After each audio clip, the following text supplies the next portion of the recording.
buenos días, tardes o noches. Bienvenidos a Peppenstein 77.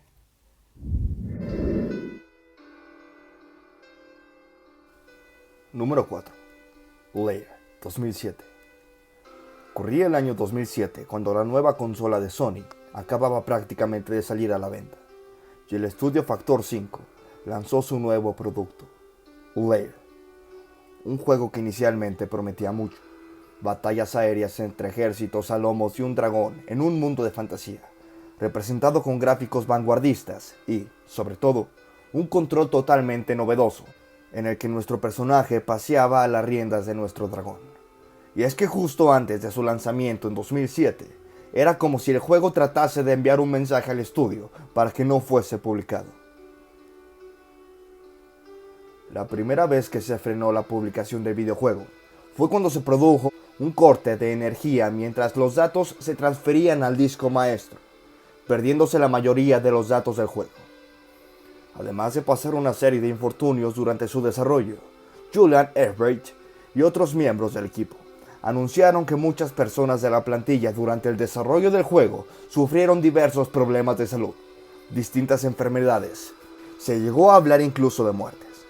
Hasta algunos familiares de los programadores cayeron enfermos o fallecieron de repente. Por si no fuera poco, finalmente, meses después del lanzamiento, la compañía que desarrolló el juego quebró, debido a una gran deuda financiera en mayo del 2009. Número 3.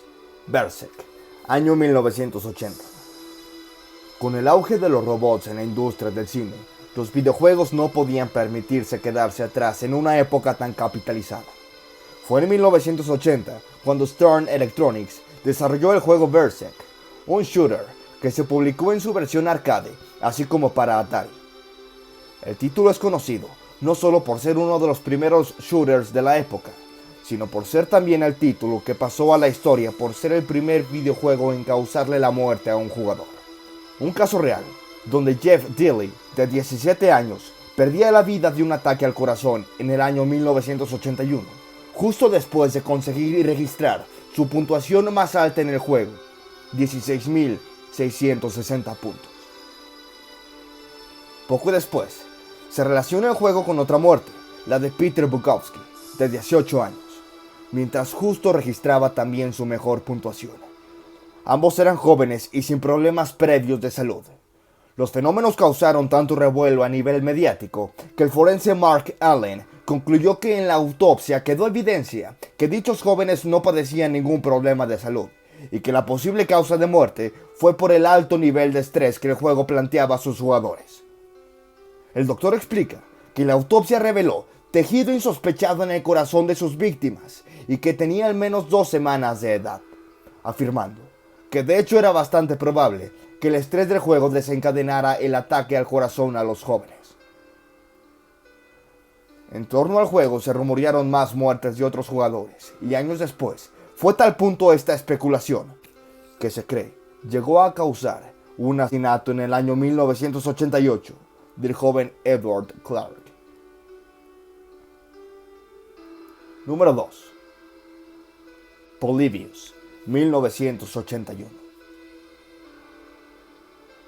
Cuando las salas recreativas estaban a punto de conseguir la mayor popularidad en los años 80, Polybius, un juego creado por el estudio Sinus Ocean, destacó entre muchos otros en la sala de la ciudad de Portland, Oregon.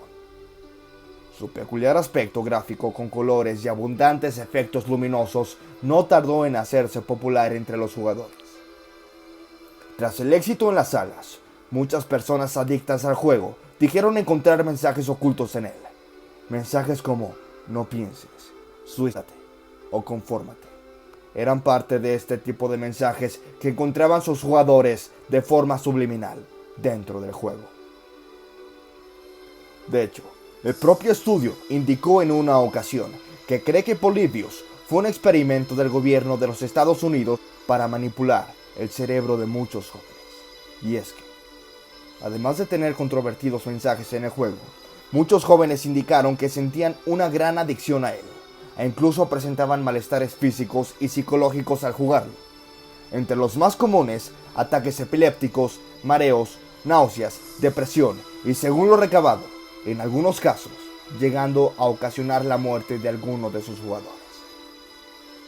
No solo eso, sino que supuestamente, y como cuenta la leyenda, muchos jugadores de la época indican que vieron a unos hombres de negro entrando a las salas recreativas, cambiando las opciones del juego para obtener datos de sus jugadores y hacerlo aún más adictivo.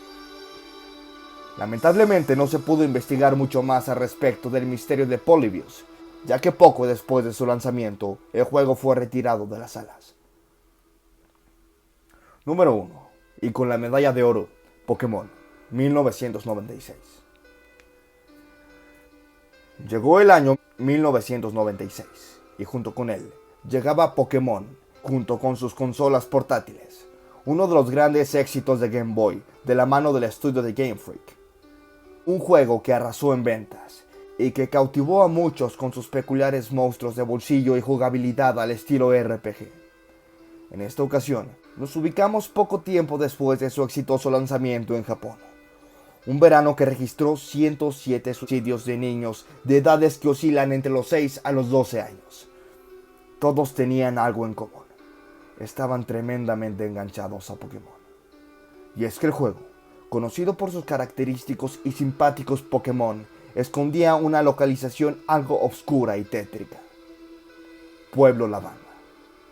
Una localización que encontramos en el juego, donde podremos memorar el descanso eterno de algunos Pokémon que pasaron a una mejor vida. Y sí, los Pokémon podían morir de manera definitiva, y en Pueblo Lavanda encontraremos un gran cementerio de ellos.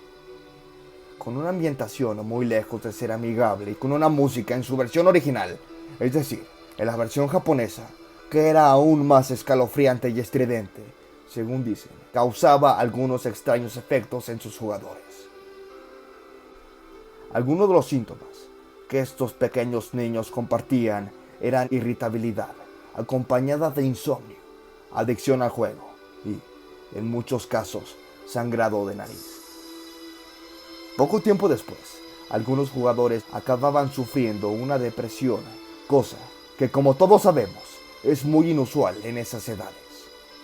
Y en ese mismo estado psicológico los conducía al suicidio. Las investigaciones encontraron algo más, ya que los jóvenes que se quitaban la vida compartían que jugaban a Pokémon. Y al revisar la partida del juego de las víctimas, todas se encontraban justo en Pueblo Lavanda. Después de que el caso llegara incluso a los medios, se ordenó a Game Freak arreglar la canción original de Junichi Masuda en las versiones del resto del mundo y en las restantes de Japón. Y, por si no fuera poco, se encontró un reporte redactado en junio de 1996 por la misma compañía de Game Freak, en la que un empleado facilitó un listado con nombres, fechas y síntomas de niños de entre 7 y 12 años que sufrían diversos problemas médicos, supuestamente relacionados al jugar su propio juego, Pokémon. Pues, ¿qué les parece, amigos? Una muerte por este tipo de situación es realmente impactante, aunque para mi punto de vista, pueden ser simples leyendas que dan una mayor popularidad a estos grandes y enigmáticos juegos. ¿O ustedes qué opinan, amigos? Háganme saber cuál es su opinión.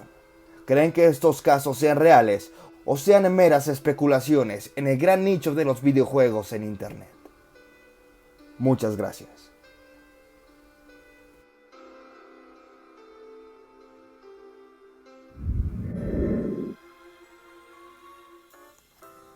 Antes de terminar con el video, quiero invitarlos a formar parte de los miembros del canal.